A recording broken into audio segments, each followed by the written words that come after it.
Selamat malam, salam sejahtera.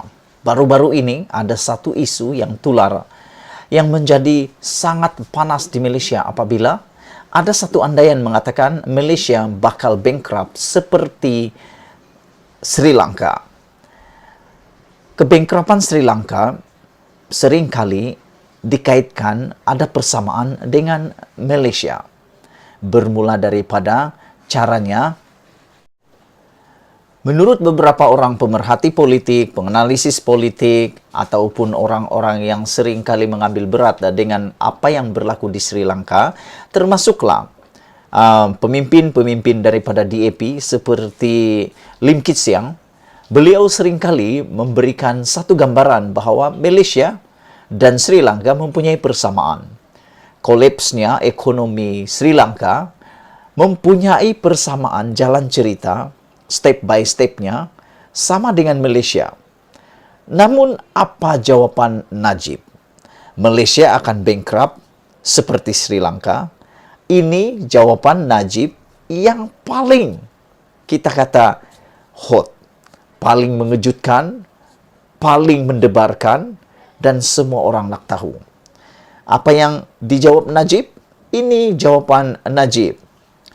Datuk Seri Najib Tun Razak hairan dengan gelagat pemimpin Pakatan Harapan yang tidak penat mengelirukan rakyat apabila meramalkan Malaysia akan bankrupt selepas Sri Lanka.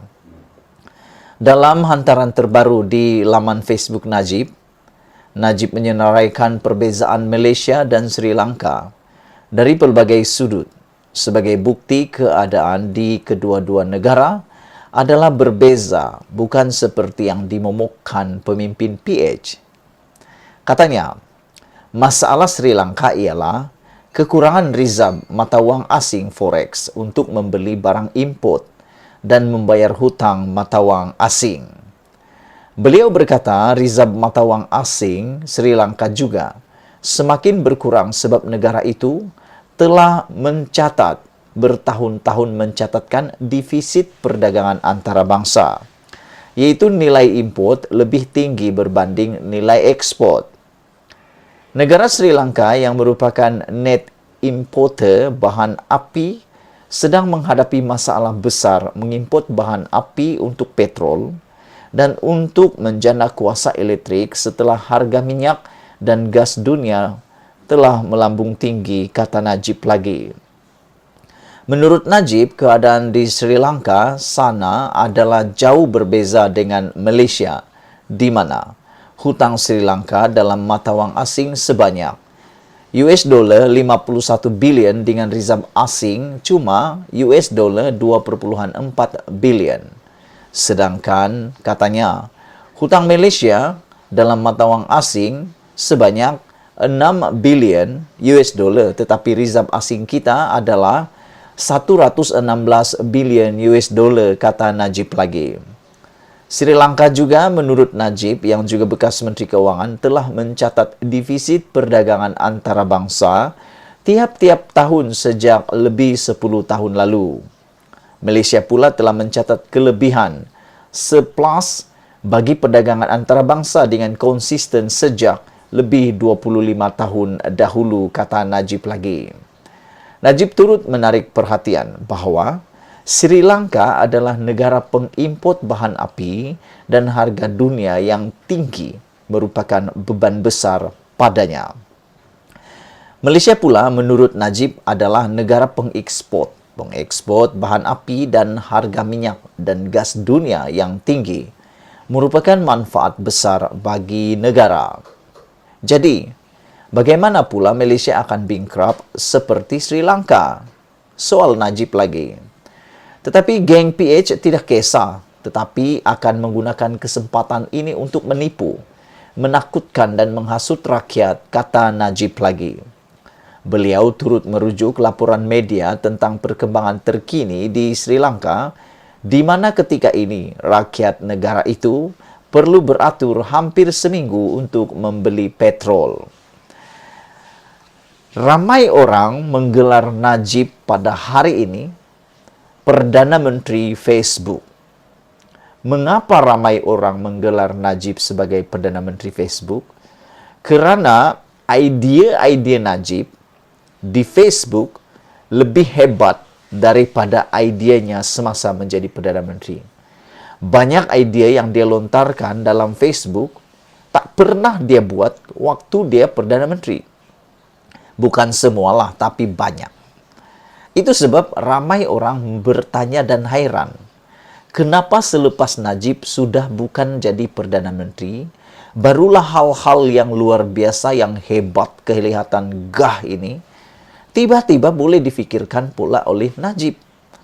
Sehingga ada ramai orang berfikir, yang menulis dalam admin Facebook Najib itu bukan Najib, tetapi sekumpulan pemikir-pemikir cyber trooper Najib yang dilatih, yang dibayar, kata segelintir daripada pemerhati pengikut-pengikut yang mengikuti perkembangan Najib.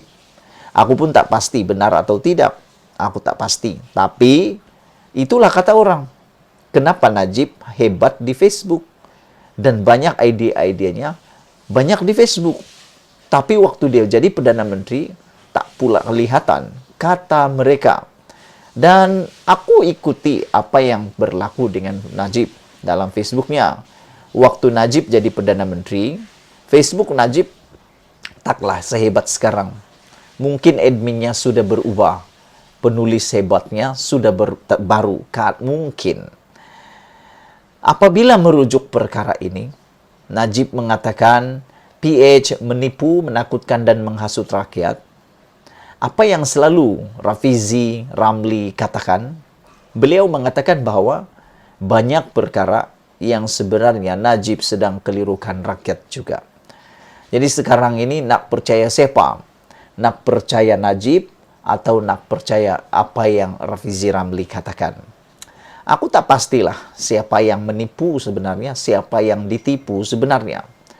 Kerana dalam isu semalam dan hari ini, apabila Najib mengikrarkan pendapatannya atau asetnya kepada mahkamah, beliau mengatakan beliau hanya ada 4 juta aset.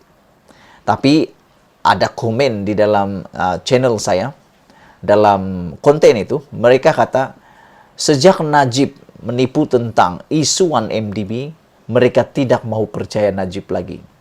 Kerana kalau kamu masih ingat, Najib pernah berkata, sewaktu pendedahan awal kes 1MDB, menurut penulis atau komen yang diberikan dalam konten saya, beliau kata, asalnya Najib kata dia tak pernah kenal, tak pernah jumpa dengan Jolo. Tapi akhirnya, Najib mengaku pernah jumpa Jolo. Dan akhirnya berubah pula, Najib menyalahkan Jolo dan beliau mengatakan beliau ditipu oleh Jolo dan beliau dikelirukan oleh Jolo pula. Jadi bermaksud Najib seakan-akan sudah menipu pun. Jadi ialah apa yang dikatakan Najib, Malaysia tidak akan bankrupt seperti Sri Lanka. Terpulanglah pada anda, percaya atau tidak. Lebuh raya Malaysia pula sesak dengan trafik ketika pulang beraya, kata Najib. Antara pemimpin PH yang kerap menyamakan keadaan di Malaysia adalah veteran DAP, Lim Kit Siang yang merupakan ahli Parlimen Iskandar Puteri. Malaysia akan bankrupt seperti Sri Lanka? Ini jawapan Najib. Sebelum kita berpisah, jangan lupa tinggalkan komen anda. Malaysia kita punya.